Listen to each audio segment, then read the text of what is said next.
This is Lightning Power Lunch, presented by Reef Rum on the Lightning Audio Network with Dave Mishkin and Greg Linnelli. Charle-Édouard D'Astous behind the Lightning net. Wraps it around the far boards. Kucherov turns it for Brandon Point. 3-on-2. Brandon Point at the right wing at center. Across the line, D'Astous, high slot. Holds. Shoots. Score! D'Astous! D'Astous! The first NHL goal for Charle-Édouard D'Astous! The last week has been pretty nice for me since I've been here. I'm just trying to help the team to win, and I know I have good poise offensively, good. We can bring some offense, and it's nice to be rewarded with a goal. It's nice to be rewarded. Oh, the Lightning were. D'Astous, great job by him. Girgensons. We were having some fun before we taped the show, which we are doing right now. Partner, we were looking at when was his last goal scored of last season, knowing that he scored twice yesterday. Yeah, he matched his total from last year, last night. Girgensons it was not even a heater. It was not even so much when his last goal was. It was his first goal last year. He went 54 games. He played all 82 last year. Yeah. In the regular season. The first 54 games, he had no goals. He probably had 50 scoring chances. I mean, remember, he was so snake-bitten. Then he scored at Montreal. It was the Lightning's final game before the Four Nations. Right. Super Bowl Sunday. That's when it was. Lightning had afternoon games in Detroit and Montreal, which they won both. That was actually a very significant weekend for them and helped them. It was a good boost going into the break for the Four Nations and helped them get on the road to get in the playoffs, certainly. And then he scored in Philadelphia in March, and that was it. But it wasn't even just that he scored. It was, again, for the third straight game, that line did exactly what the Lightning needed that line to do. Played hard, drove play. Most of the time they're on the ice, it's in the offensive zone. They're hard to play against. All three players are hard to play against. I mean, you heard the interview I did with Dan Hinote after the first period because I asked him about the line because at that point Girgensons had scored. It was 1-0. And he said it's just essentially their work ethic, their compete can break down structure. He's like, sometimes they don't have a lot of structure, but they're a line that is capable of breaking down structure because they can tire out the other team. And what happened on the first goal, I mean, they had a long shift the Lightning did in the offensive zone, and eventually Girgensons was left completely unguarded. Yep. Right in front of the net, below the hash marks. That goal doesn't happen if it's, right off the entry, probably. Right. They made the Predators have to work in the defensive zone. The Predators, look, it was one game. They've won 4 of their first 11. They look like they are a team with some issues to me. And again, part of it was the Lightning, I thought, played very, very well. But kind of the as advertised part of last night's game, the Preds have struggled to score. They look like a team that struggles to generate chances. Their power play has been horrifically bad this year, and that was probably the best part of their game last night. Yeah. They scored a power play goal. They scored a 6-on-5 goal, and the other power play, the one they had in the first period, was dangerous. 5-on-5, they really did very little, which is a credit to the Lightning, but also is consistent with what we've kind of seen from the Predators, where scoring goals is really a challenge for them, and the Lightning didn't make it easy on them last night. They didn't. You mentioned Girgensons, and we talked about it, I think, on the post game, wrapping things up. I mean, I think they found something there on the fourth line. Yeah, I do. I actually think having Yanni Gourde maybe settle down on the fourth line. I don't know if there was an expectation that Yanni Gourde would be the same player he was when this team was winning cups in terms of making an impact offensively. I think he can do that, but not to the extent he did at his peak.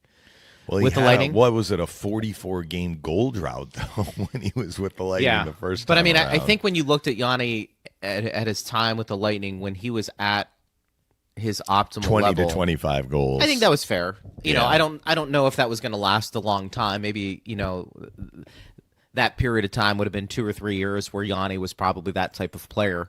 I think he hit that his first year in Seattle too, maybe 20. I'm not sure, but I mean, I think he is what he is. I mean, I think if he gave you 10 to 12 goals, but did what he typically does with his energy and intensity and forechecking, I think Girgensons and Holmgren actually complement him very well, and he complements them. So Yeah.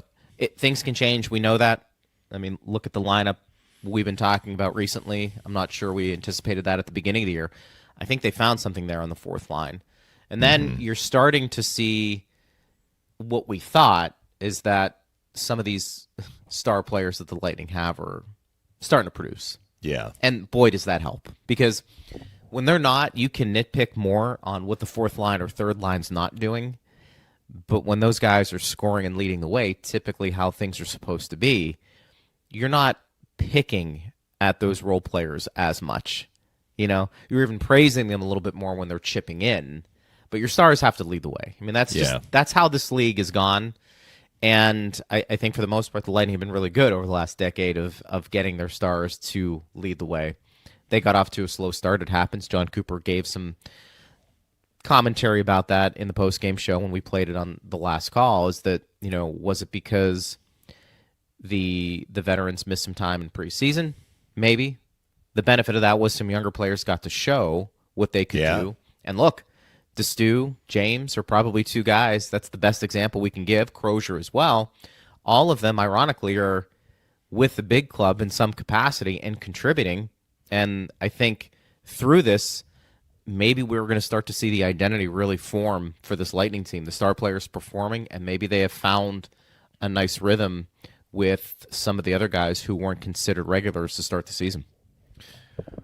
Well, yeah, I think the Lightning are getting good play up and down the lineup, and it wasn't just last night. I mean, we said that they got good play through the homestand. Unfortunately, they were unable to win the game against Chicago or get a point out of that game. They probably should have. I mean, honestly, they should have. They were less than a minute away from getting that game to overtime. But again, the process and the outcome, like the outcome was not good against Chicago, but you could see that their work ethic was higher, and that was going to be necessary for them moving forward, and they haven't let up. And really, my takeaway from the game last night was how few scoring chances the Lightning allowed at even strength. Very, very few. Now, some of that maybe the opponent. I mean, Nashville has struggled this year to score goals, but they were wrapping. I said at the beginning of the broadcast, Greg, let's look at this from the Predators' perspective. 5-game homestand. It's the final game of the homestand. They're 2-2. They won it. You finish 3-2 in the homestand, that's okay. If you lose the final game, though, it's a disappointing homestand. I think that they had some parts of last night's game, like the stakes were not nothing for Nashville, because now they got a slew of, like, the balance is going to tip for them. They're going to have more road games. Right. And the Lightning didn't really let Nashville get into its game 5-on-5. So I thought the first period advantage Lightning. I don't think it was a huge advantage, but it was advantage Lightning. They got the goal. The Preds had a very good power play early. They had 4 shots on the power play that they had at the beginning of the game. Vasilevsky was excellent to keep the puck out, but much of the rest of the period was played 5-on-5, except the Lightning had a couple of power plays of their own that didn't do much. Actually, Perbix saved a goal for Nashville because Point was passing to Gensel at the side of the net on the first of those power plays. The second power play was very quiet. So the Lightning didn't really do a lot on their 2 first period power plays, but 5-on-5, I thought the Lightning carried play. They had the more dangerous chances. Where the Lightning had a little bit of trouble, and this has been a recurring theme really through the year, 5-on-5, is rush chances against. They gave up a couple of looks off the rush. None of those looks resulted in anything to the net, though. There was one that Moser blocked on Forsberg, a very big play, because it was a 3-on-1. And then later in the period, Ryan O'Reilly, as an odd man rush, he tries to pass to Forsberg, and the pass is offline. So they pass their way out of a scoring chance. But other than that, I mean, the Predators really didn't do much to create dangerous looks. So we go into the second period, and that was a dominant period for the Lightning. I mean, what did the Predators finish with? Three shots. Yeah, three shots in the entire period. And they were stuck at one for most of the period. So what I really liked about the Lightning second period, they kept leaning on the Preds. And, we talk about the second period. Sometimes the Lightning are the team that's stuck, right? They can't complete line changes. You're a long way from your bench when you have to play a lot in the defensive zone. The Lightning kind of did that to Nashville. The Lightning forced a lot of turnovers, both in the offensive zone for them and the neutral zone. The Preds had, again, very little time in the Tampa Bay end. Saros made some excellent saves to keep the game 1-0 through much of the second period. But what I was seeing from the Lightning was they did pass their way out of some opportunities to shoot. So when you dominate possession as much as the Lightning did in that period, you would expect these numbers to be even more lopsided. Shots were 13-3. Attempts, I had 18-8. So the 8 makes sense. Nashville didn't have a lot of time in the offensive zone. They only had 8 shot attempts. But the Lightning actually had more shot attempts in the first period than they did in the second. So some of this was they were trying to make maybe the extra pass. This is nothing new. Lightning fans know that sometimes the team does this. They look to make the extra pass, and the Predators broke up that extra pass. It didn't lead to anything dangerous coming back the other way, but that can explain why the Lightning dominated possession, but in the period they only had 18 shot attempts. And 3 of those shot attempts came on the goal that Hagel scored. So the Lightning are on a power play. They don't score in the power play. That was probably their best power play, the one that they had kind of late in the second period. Saros made a couple of saves on it. The power play is winding down. The Predators get the puck down the ice. Vasilevsky wires a long outlet, trying to catch the Predators in a change, and it catches them a little bit in a change. James is the recipient of the pass. He carries to the offensive zone. They kind of go back and forth. James takes a shot. It's a good shot. Saros makes a tough save. The puck flutters in the air. The reason James doesn't get a point on this is Perbix swings at the puck and makes contact with it, but he doesn't really do anything with it. It just flutters to Cirelli in the slot. Cirelli takes a shot. It ends up in the blue paint, and Hagel stuffs it in. That's 3 of those 18 shot attempts happen on the goal. Maybe if the Lightning had more of a shooting mentality, they would have scored more than 1. They didn't. Sure. But it was a great period for the Lightning. They go up 2-0. We go into the third period, and you had a feeling the Preds would make a push. It was probably their best period even strength. But even still, there weren't a lot of scoring chances for Nashville, I thought, in the third period. They got their goal when it was a 4-on-4, and James takes a penalty. It was a penalty. Turns into a 4-on-3. That's a dangerous power play. Right. The Preds' top unit doesn't really score. They don't score. They don't do much. The Lightning are almost out of the 4-on-3. It's going to become a 5-on-4, but they lose the face-off. Face-offs were a little bit of a problem for the Lightning last night. Nashville dominated the circle, especially in the final 40 minutes. Even losing the face-off, though, the Lightning have 2 of their 3 guys up at the blue line, a chance to clear it. Brady Shea holds it in, throws it down low, turns it in basically a 2-on-1 down low. Hall takes the shot, Vasi the save. Evangelista is able to chip the rebound in. Now it's 2-1. Now you got a game, even though the Lightning have really dominated play. And what happens nearly 3 minutes later? D'Astous' goal. I mean, that was a huge, huge goal. It reestablished a 2-goal lead. I thought the Lightning managed much of the rest of the game very well. We had another 4-on-4, though. And during the 4-on-4 late, they pull the goalie Saros, turns into a 5-on-4. And they did well with their extra guy on the ice. Like, they had some pressure. The Lightning almost scored an empty netter. O'Reilly kind of played goalie. Cirelli had to shoot it around him, and because he had to shoot it around him, it missed the open net. the two guys that were involved come out of the box, and Forsberg is one of those guys. I think it was him and Moser. Forsberg has the puck on a shot come right to him. He has a tough angle, but based on where Vasilevsky had to make the save, it went to the other side. He had a little opening, and Forsberg is a goal scorer. As much as they've struggled to score the Preds, Forsberg is a goal scorer. He puts that in. So now it's 3-2. In a way, you're like, how is this game even close? 2 minutes left. But the Lightning did well after that. Nothing dangerous really materialized for the Predators. And Cirelli and Hagel team up to get the puck out, and Hagel smartly throws a cross ice where there's no Nashville player in the neutral zone. Kucherov gets, and he has clear sailing to basically bury the Preds. So it's 4-2 empty netter, and then the Lightning got another goal with Saros in the net. Girgensons got his second. The game was over at that point. So when you look at the 60 minutes as a whole, this is a very, very strong defensive performance for the Lightning. Were there things that, you can always nitpick? They weren't great in the face-off circle. Cirelli, I think Eric had mentioned, he's 6-2 after the first period. He finished 9-15. So after the first period, Cirelli only won 3 face-offs. He has improved since that Boston game, but he and many of the other Lightning players had a tough night in the circle. And I do think that in retrospect, there were some plays that maybe they left on the ice because they were trying to make a pass when they might have been better served shooting.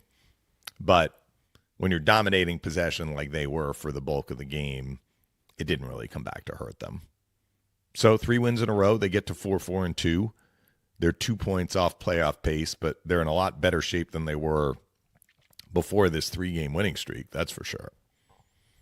And another good game for Vasilevsky, which, he didn't face a lot of scoring chances, but, when he had to make a timely save, I think he did. So the one area that was most impressive, and you kind of touched on it, but, we talk about the defensive part. His play in the defensive zone on his goal was very impressive, getting that puck out pretty quickly behind his own net. And then the offensive instinct. So this is the part you and I have discussed about his game early on, that we wanted to see him be a little bit more assertive. He was all of that on his goal, from the defensive side all the way up to the offensive zone. And Kucherov makes a great pass along the boards to get that puck up.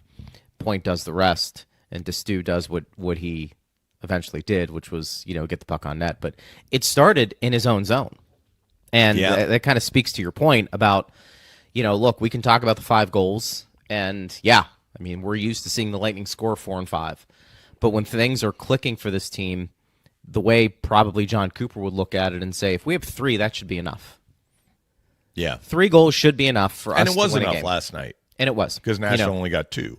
Because not only do you feel like you're going to get the good goaltending, but this emphasis that's always been there, but probably even more, of defending hard. And Nashville's got problems. We know that.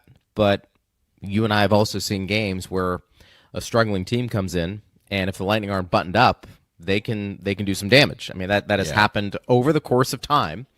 And so you don't take a team like that lightly. Most teams have 2 really good top lines. Your first and second lines, most teams, even the ones who are struggling to a degree, I think you would take a look at things and say, okay, for the most part, they have some guys, if you have a breakdown, can capitalize on your mistakes. And Nashville's no different. They may have some guys who are struggling, but you still can't give them a lifeline.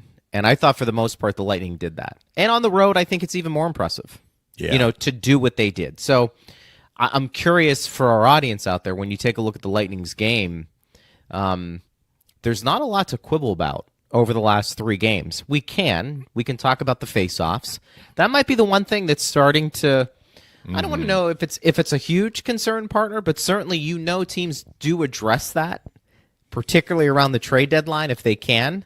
Hey, look, this guy can come in and win some key face-offs, and we know the Lightning for a few years always had guys who were capable and kept guys like Glendening on the roster because they could win face-offs. So I think that is going to be something, 10 games in, you're going to be keeping an eye on, because last night they weren't good in the face-off circle. No. When it was all said and done. And that's going to need to change because, as you know and I know, that oftentimes can lead to possession time.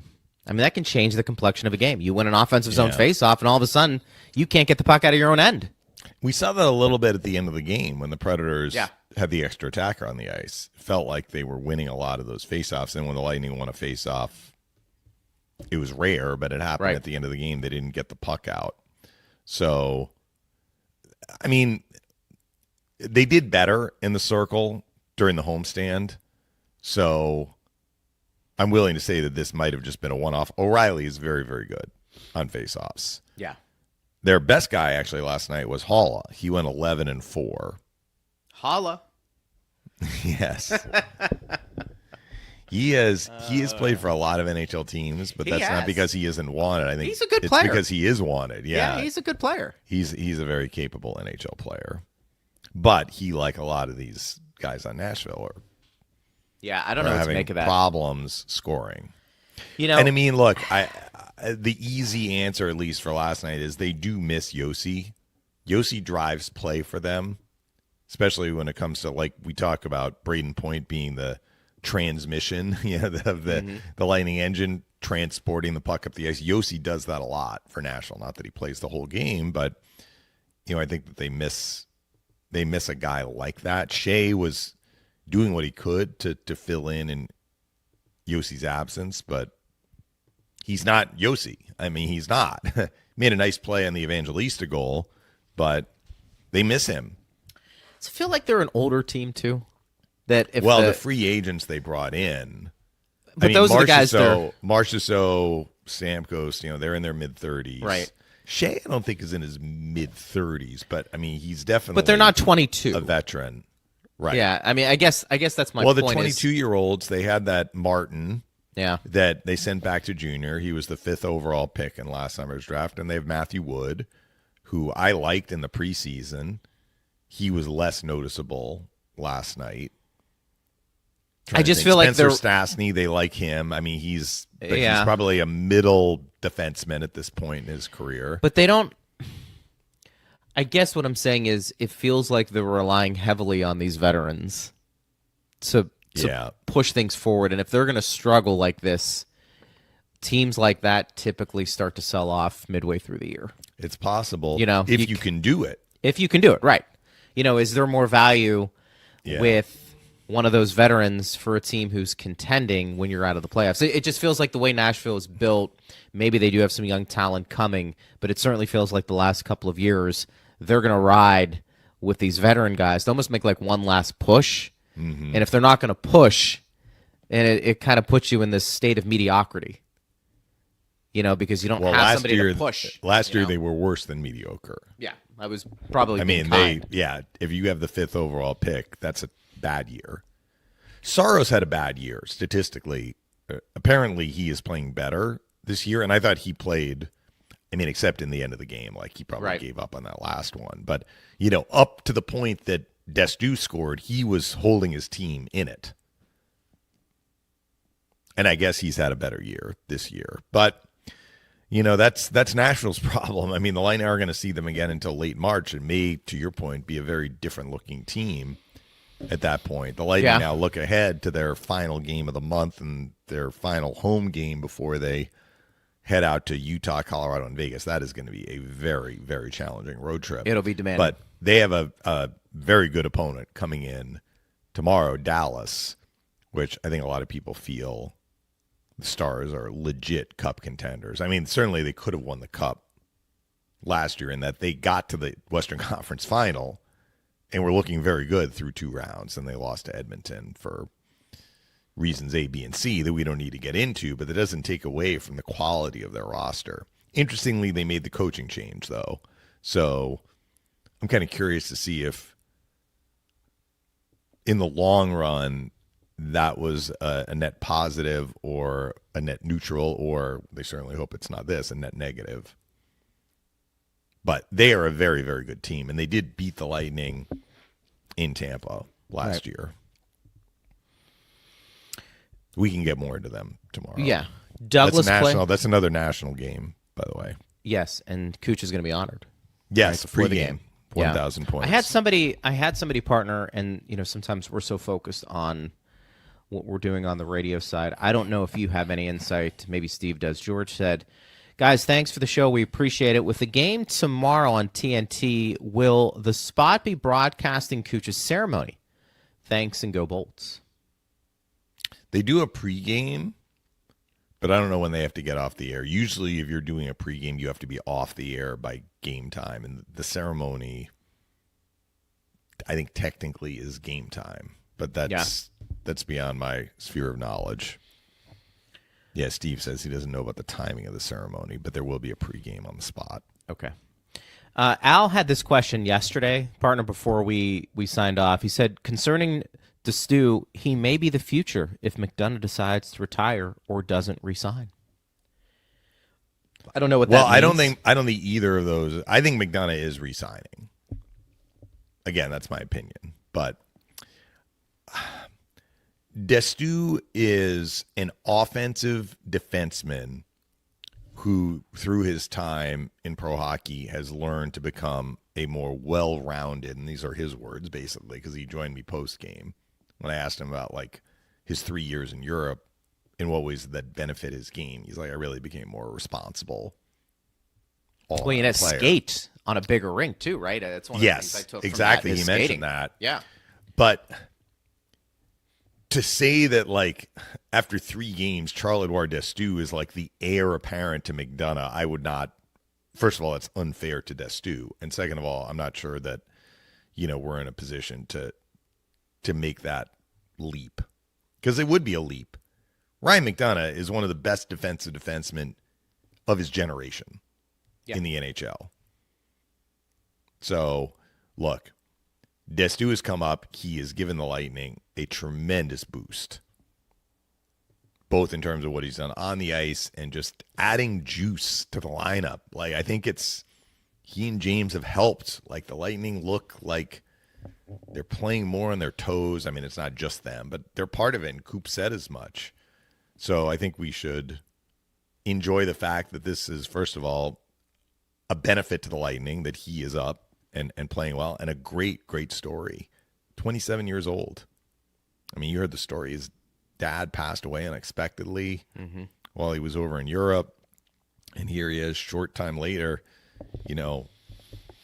getting signed, first of all, getting signed by an NHL team, getting called up to the NHL, playing, scoring his first goal. It's the game winner. I mean, that is an incredible story. And for the people who are like, Lilleberg needs to sit, Lilleberg this, Lilleberg that, Emil Lilleberg has been very, very good over these last few games, specifically paired with D'Astous. I really like that pairing. I was going to ask you that question because are we starting to see now? We thought it was Crozier and Lilleberg, remember? Yeah. And for whatever reason, things work out differently. Injuries. Well, they've played together a lot this year, Crozier and Lilleberg. But that was the thinking, when they first had those two paired together a couple of years ago. My point, though, is not only his play, D'Astous, has been impressive, but has it dragged Lilleberg to another level? And has he looked better at the NHL level? I don't know if it's that. Maybe it's the chemistry. Maybe it's he's playing the right side. I still haven't had a chance to ask him if he's ever played the right side before, meaning Lilleberg. Lilleberg is playing the right side and doing very well at the right side. And that's a hard ask for a young defenseman. I do think that is a tough. I mean, you talk to Coburn. Coburn liked playing on his offhand, but not everybody can do it. And we have not, look, maybe he's done it before, but we've not seen him do it at the NHL level. We haven't. Which is a lot different than anywhere else, right? I mean, yeah. So, but here's an interesting question I think we can get into. Has D'Astous' play recently allowed him to stay in the lineup? The answer would be yes. Lilleberg, I don't think, is coming out of the lineup anytime soon. Crozier, we thought before he got injured, was one of the few players who was doing pretty well. I don't think you sit him when he's ready to come back. So now you have an interesting decision to make. Remember we talked about, Radish didn't play. By the way, congratulations to him and his family, birth of a child. That's awesome. Bo? Is that Yeah. okay? That's an incredible thing, and we're glad they're doing well. But Radish is an NHL defenseman. Mm-hmm. Okay? So now all of a sudden you have, and this is good, a logjam. But the three guys I mentioned before Radish, I think, are guys, at least right now, that either need to stay in the lineup or, in Crozier's case, needs to go back in. Yeah. And that's probably not going to happen unless you go 7 defensemen, or maybe you have to sit one of these guys if you choose not to go 7D, which is why we brought up or at least I did, the thought is, listen, if you have all these guys, and all of them basically are NHL capable, like there's nothing, in my opinion, I mean, yes, I know it's early with D'Astous, but you're not going to send him down, I don't think, if he's playing well. I mean, there's always that chance. You could, but why would you? I mean, if you're good enough to be in the lineup right now, that standard continues to be the standard. If you're playing well, you're going to stay in the lineup. Lilleberg, they've had every reason at times to have him sit and maybe be the odd man out when he's taken some untimely penalties and maybe hasn't been great with the puck. We see the potential with him. I don't think you're going to sit him because you've invested a lot in him as well. And I think Crozier, we all felt like this guy doesn't have anything to prove anymore at Syracuse. I mean, it's got to be at the NHL level now for him. Yeah. And they're all young, relatively speaking. D'Astous, of course, older, but in terms of the NHL, young. And then you've got Radish, who's like, don't forget about me. I'm a veteran defenseman who, look, I can make a good first pass. I've got a heavy shot. I'm versatile. But now these are questions that I'm sure Julian and his staff are looking at and saying, all right, Coop, you've got to find a way to play the best players. We're going to leave that up to you. We trust you. But we also know from an organizational perspective, we've probably got to look at this a little harder to see, okay, what makes the most sense for not only their progress as individuals, but also for the team. Because you do want to field the best team at this point. And if 3 of those defensemen are younger guys, you may have to find a way to fit them in. So here are the facts, Greg. And I'm not going to offer any opinion because the points you bring up are good ones, but those are decisions for Julian and Coop. Like, who stays up, who potentially goes down, who plays. But here are the facts. Yep. The Lightning have an open roster spot.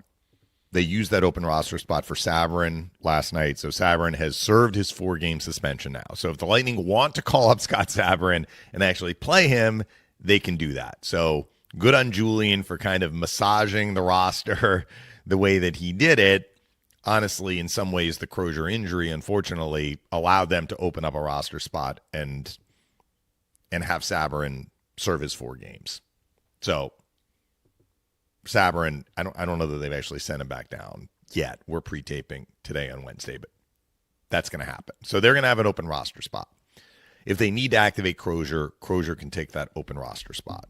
So they don't actually need to make another move yet. Like, they can activate Crozier and just put him on the roster.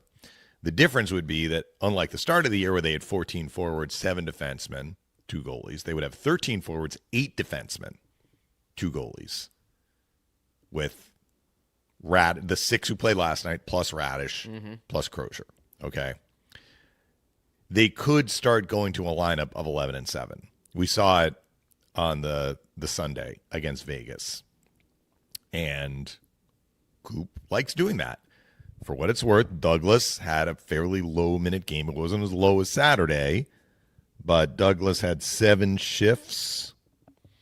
And according to the sheet, we haven't gotten to him 405. yet. Yeah, I was right. Ask So I mean, you can keep him on the roster, and he could be a scratch.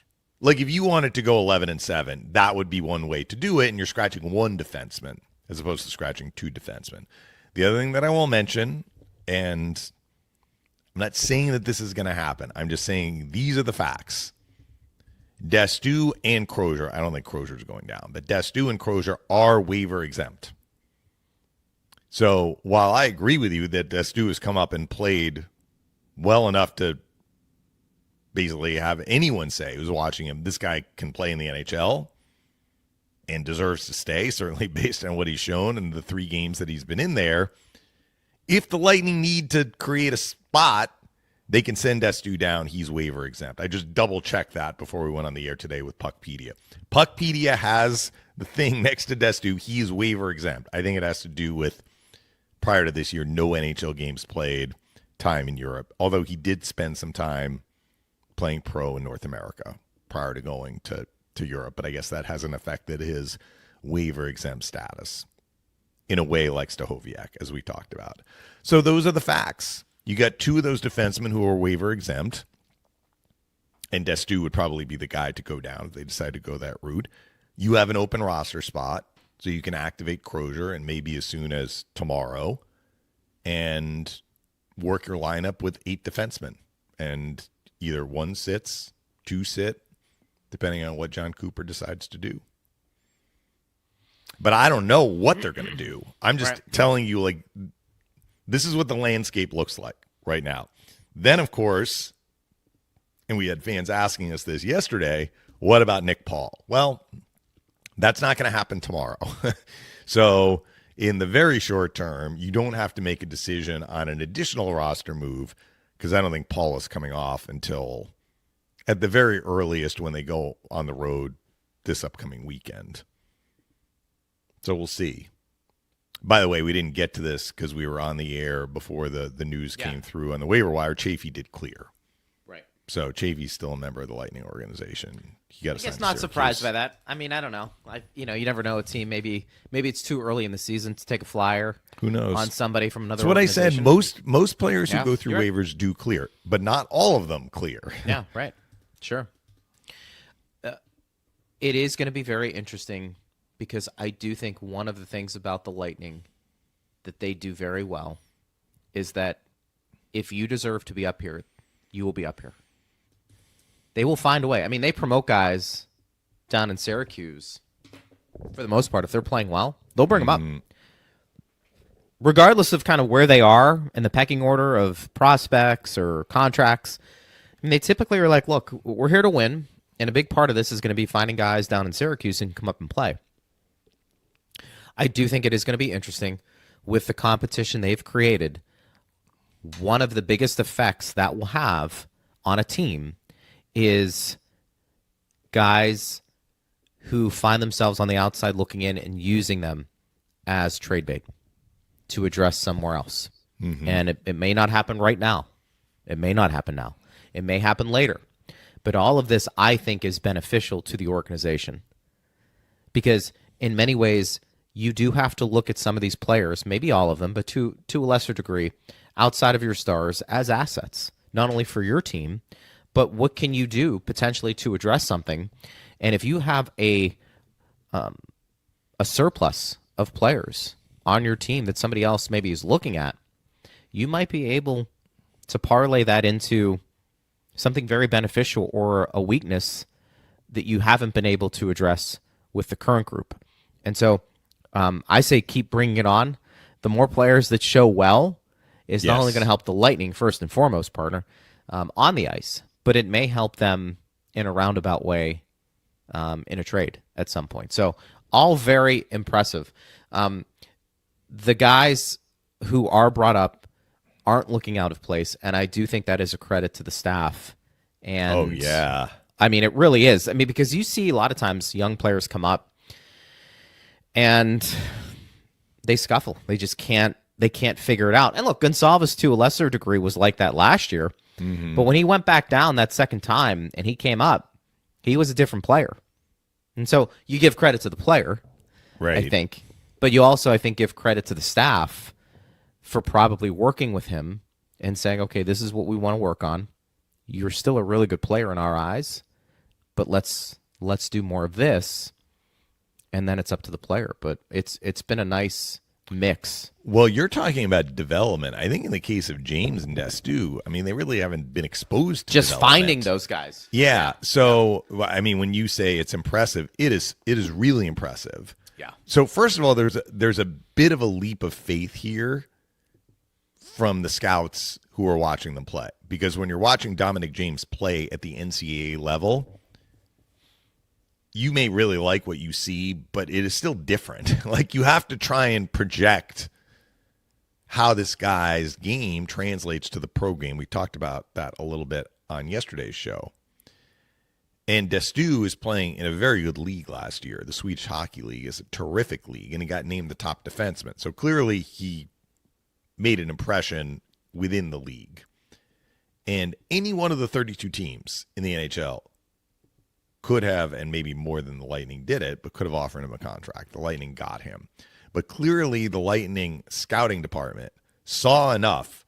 Like, here's this 27-year-old defenseman who has been overseas for the last 3 years, and we believe enough in him that we are going to sign him. That's the part that you really have to credit the Lightning scouting department, because as we've said and we've repeated time and time again, the Lightning don't have high first-round draft picks unless they're acquiring them after they've already been drafted, like Geeky, right?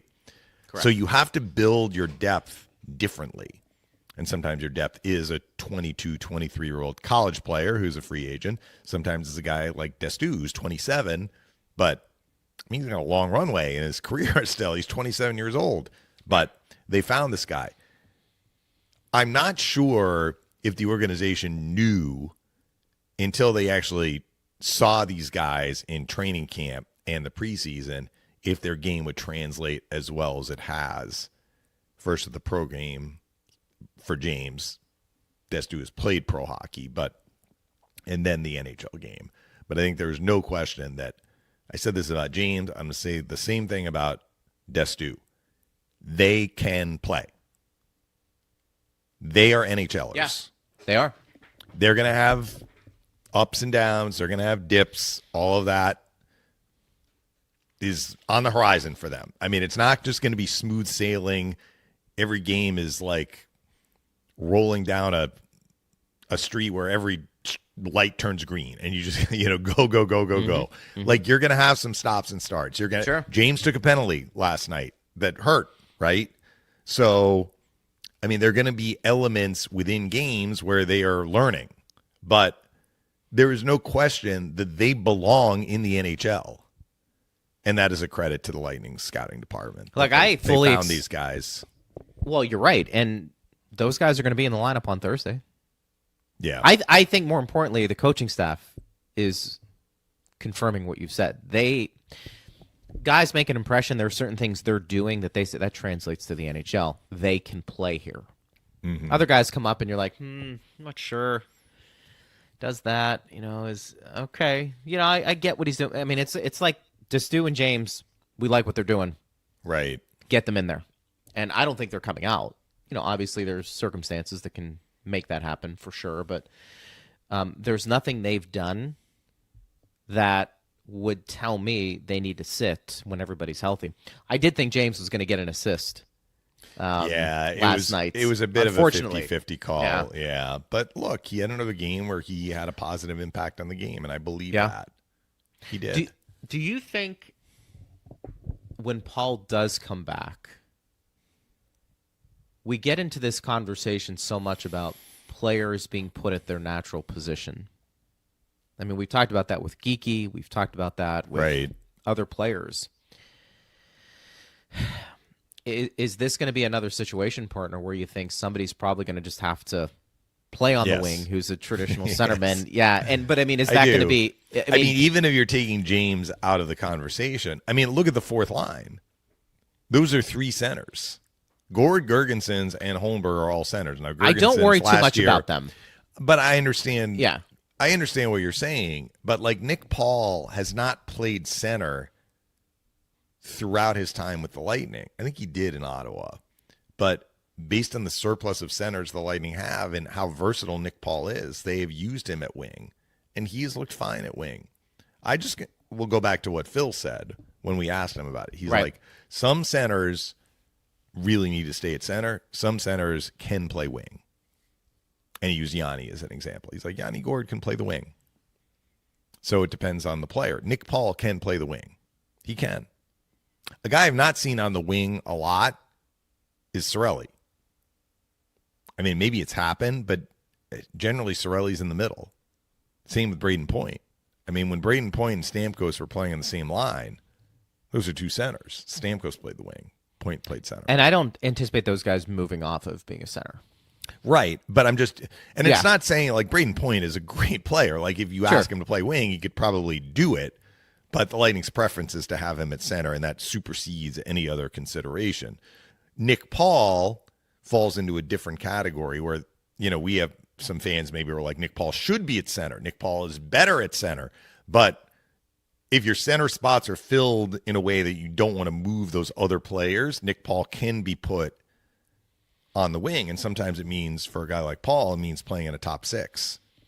And playing in a top six at the wing as opposed to playing center where he's not in the top Where do you six. like James? Where do you like James? Well, I've only seen him play at center. I like his skating, and so, I mean, that's kind of a That's why I'm kind of asking, answer. like, is this going to be seen something? him. They haven't asked him to play wing. However, they did ask him to play defense, which he did pretty well in that preseason game. So, look, he's a smart player. He probably could manage it, but to this point, it is their preference to keep him at center. I'm just wondering when Paul does come back, and if that third line is something where is James the center, Paul is on the wing. So who else? We'll go down this hypothetical path just for I love the sake of doing hypotheticals, it. I know you love it. I'm less rosy about doing it, but for your sake, this is my birthday present to you. What? All right, 2 days after the fact. I love it. So if everybody else stayed healthy, you activate Crozier, you activate Paul, and you make some roster move, which I don't know what that's going to be. You're not going to tell me which roster move you're going to for my birthday? I don't know what roster move, but I'm just saying, like, where do you fit Nick Paul? Yeah. Right now, I would say Nick Paul slots in with Hagel and Cirelli. That's where Nick Paul goes. Okay. All right. And Douglas is like, you're going to have to, you know, get in there whenever I mean, you get in. it'll be a spot duty situation, or there will be another injury, which unfortunately, you know, that happens, and that's how spots open up. Right. That's how spots have opened up. We wouldn't have seen D'Astous had Crozier not gotten hurt. I mean, look at it that way. Is there such thing as easing Paul into the lineup playing wing with the injury that he had and not have, you know, do too much as a centerman? I don't know. Is that even part of the equation? I mean, it's an upper body injury, Greg. Right. So, you know, his conditioning will be fine. I think I saw a fan asking, can he go to Syracuse on a conditioning assignment? I mean, technically, yes. That doesn't happen a ton. And in this case, I don't think it will happen. No, I don't think he will. That would almost be like, we don't want to have to make the decision yet about Let's less about punt it. Paul and more about like we don't have any room. Yeah. We do have room. Go down there for 10 days. We have to make room. We have to make room for Nick Paul. We don't want to have to do that, and that's just not. That's so not you happen. think when Paul is ready to return, he's going to return. He's going to be in the lineup. Subsequent moves are going to have to be made. So you would put him at wing potentially in this hypothetical world that you don't want to live in. The Lightning won 3 straight games, and the other 3 lines. Yeah. Are looking good. That's why I'm answering that way. And you would keep But by the time he comes back, things may have changed. The landscape may look a little different. And then you would keep James, Gonsalves, and Bjorkstrand together. Wouldn't you at this point? Yeah. Well, I mean, like that line. Where's Bjorkstrand going to go, though? He's not going to go on a 4th line. I think he's got to be in your top 9, even though he hasn't. I don't think his game has necessarily been revved up, so to speak. I'm not saying I disagree with that. I actually think that might be the way to go. Now, if Paul ends up being your 3rd line center, would you bump James to the 2nd line? Well, look, so, you know, you asked about James. Yeah. He did take a shift with maybe more than one shift with Hagel and Cirelli. He was That's actually out there at the end of the power play, but that was a little bit of a different situation. So in that one instance, they did use him at wing. Maybe. Yeah, that's what I'm saying. Maybe. When he took his minus against Vegas, it wasn't just his minus. But I had said he was out there with Hagel and Cirelli. I misspoke. He was actually out there with Point and Kucherov. So that is an example of him being used at wing.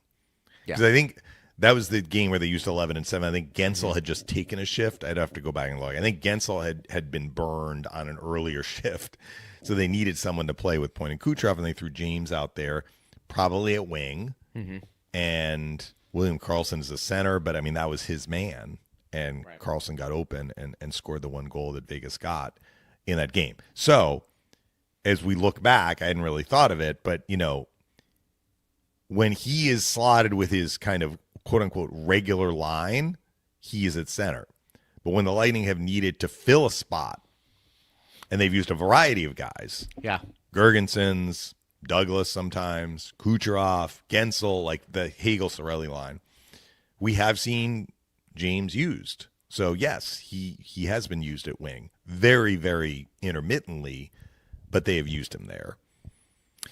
My simple answer, Greg, is if the guy is helping you win and helping you drive play, you're going to keep him in the lineup, even if it means you have to move him out of position because you feel another player is better suited at center.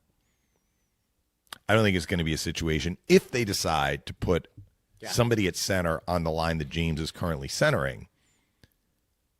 I don't think that means, well, this guy is going to take James's spot, so James is out. We're scratching him. I don't think that they're going to make that leap. If he's playing well, he's going to stay in the lineup. Yeah, no, I tend to agree with that. And, all of a sudden your top 9 becomes very intriguing. But I agree with you. I think Paul, the question you have always with Paul has been, can he drive his own line being a center, but that most likely is coming on a third line? Or do you feel like he's got enough skill to play in a top 6, but on a wing? Mm-hmm. And I think that's always been a little bit of a conundrum. But he's done both. He's done both, and Yeah. he has scored. I don't know. Part of me says I'd like to see James play with Hagel and Sorelli. Yeah, on the wing. On the wing. Well, we may see that. That would be another way to go, where you're Keep in Paul Greg's center. world. Greg's world, Move party James time. up, and Paul becomes your That's third what I would line do. center. That's Yeah. what I would do. But maybe, look, I'm not the coach, and I'm certainly not paid like one. So I think that's something we have to reinforce. This question came from Jim. He wanted to know, what do you think Douglas will do for the Lightning over the next couple of games, particularly when guys start coming back? We kind of talked about that, and Steve, by the way, just texted. We are taping for everybody that is listening. The Lightning have reassigned Scott Sauerbrunn to Syracuse. So that No whole, shock. getting Yeah. up here and the 4-game suspension. So getting they're out at of the way. 22 on the roster. Yeah. So they have an open spot.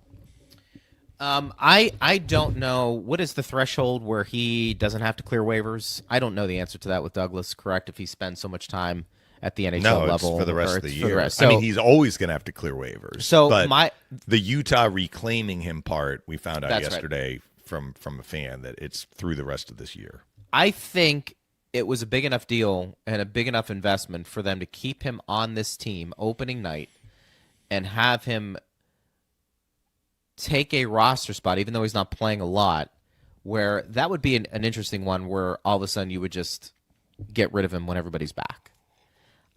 To answer your question, my sense is he's here for a reason. There's a bigger picture with Douglas, but in the short run, it's there to protect his teammates in games that maybe can get a little bit out of control. And until shown otherwise, I think he's here to stay.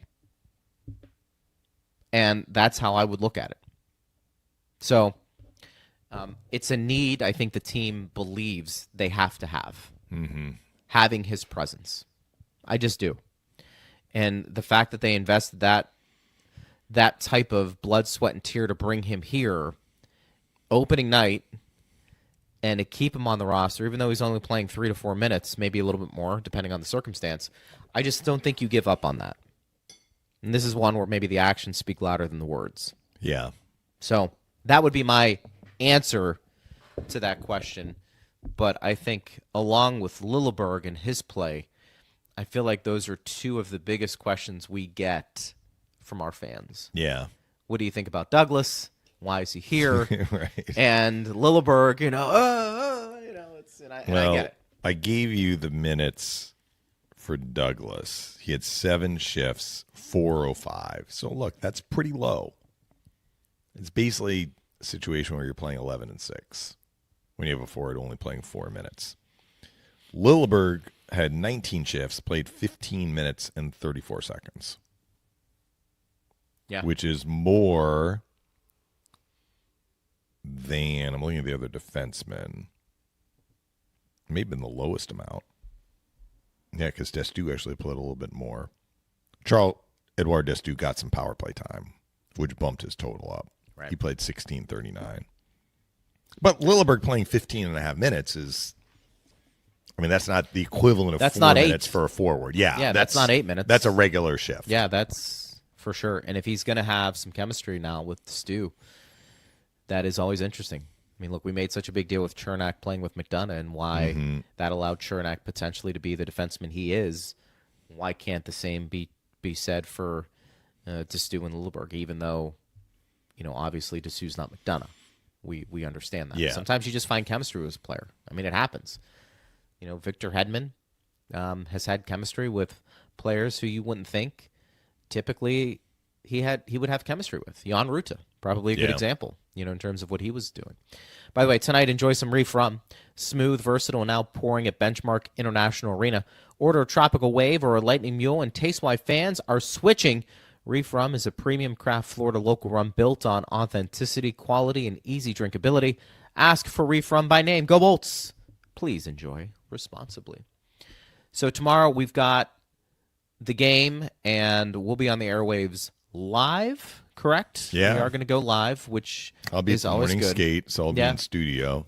Maybe we'll grab a guest, maybe not, depending on what we want to do with that. But the Lightning It is will be a looking. national television game, as we had said. So taking on the I think Stars. the fan said TNT. I don't pay close attention until I see the Yes, I have broadcasters TNT show here, up. I'm seeing. TNT. Yeah, TNT. Lightning have been on ESPN a couple of times already this year, but this is the first TNT broadcast, I think. Yep. 7 o'clock start, 6:30 pregame. Maybe we get a guest in studio, local or national, depending on everybody's availability. But the Lightning will be looking for their 4th in a row. And that part will be exciting. So Well, they're starting 10-game segment number 2, and if you want to drink the drink that I serve frequently on this show, the playoff pace metric, they do need to make up 2 points. And we talked about this challenging road trip that they've got coming up starting this weekend. I mean, Utah lost last night, but the Mammoth, I have to get used to saying that. The Mammoth, they've been on a bit of a winning streak. They were on a bit of a winning streak before that. You know what I think about Colorado. I think they are early on one of the best teams in the NHL. And Vegas is going to look to play a lot better. I mean, they scored 6 goals last night, and they beat Carolina. So it is going to be a very, very challenging road trip, which means that if they want to get off to a good start in this next 10-game segment, winning tomorrow would really help in that regard. it would. And we'll have all the festivities beginning at 6:30, but we'll have our show noon to 1. So get your questions in, and we'll make sure to do that. Partner, good job as always. Glad you got back safely. You left last night, correct? Right after the game, got in. You know, so not a bad trip. A little siesta maybe in my forecast. I may have to take a little nap. You know, today. I get that. But we'll have you fresh and ready to go tomorrow. And thanks to Steve Versnick as well for engineering and producing. And thanks for everybody who listened. We always appreciate you guys. We will be with you again tomorrow, noon to 1. We're getting you set for Lightning and Stars. You've been listening to this episode right here on Lightning Radio.